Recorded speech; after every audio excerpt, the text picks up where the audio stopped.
When we were little, my big sister Maureen wasn't allowed to go on sleepovers because I couldn't go. She used to be angry and say, "I'm home, but I'm not going to talk to you." I would just think, well, that's fine, you're home, that's all that matters. Maureen loved whoopie pies and making s'mores with her kids and fudgicles. Clue was her favorite game. She not only knew the cards in the secret envelope, but also everyone's cards. I don't know how she did it, but if it was an Olympic sport, she'd have the gold. Look at all these awful pictures. Our hairstyle, sweaters, our faux fur, just ridiculous. We thought we were so cool back then. What were we thinking? On Tuesday, we'd call each other and watch American Idol together and laugh hysterically at the auditions. Today, no matter what the news, how big or small, she's the first person I want to call, and I still find myself reaching for the phone to call her. The silly, sad, funny, heartbreaking, mundane details that make a life. In the way she was the glue that held our family together.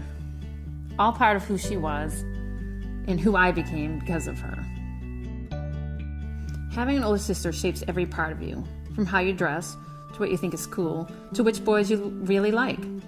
Your sister is the first person you love just for themselves.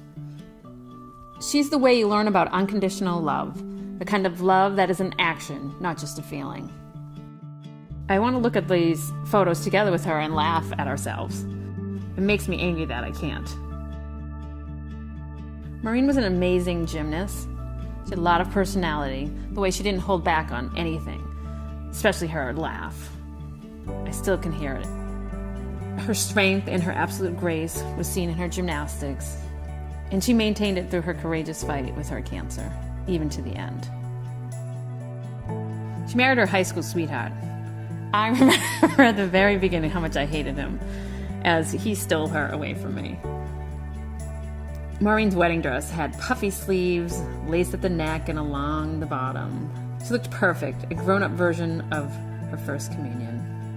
I was her maid of honor, she was mine. The give and take of our relationship was more natural than breathing. On her dying bed, she asked me two things: to take care of her kids and to not forget her. She also asked me to make sure her daughter would get the HPV vaccine so she wouldn't get cervical cancer.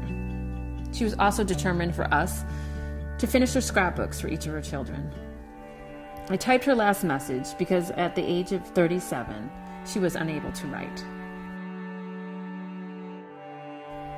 After she died, I had a second daughter. I named her Maureen, of course after her. When I told her I was going to name Maureen, she asked why. It's an awful name, but I loved it.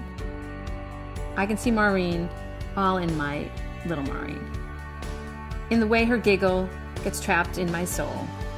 I find myself looking at my two girls, even in the simplest moments, maybe especially in the simplest moments.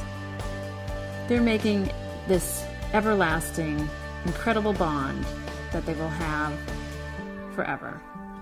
It brings me back to my childhood, back to my sister and our memories, imagining, if only for a moment, that she is home and just not talking to me.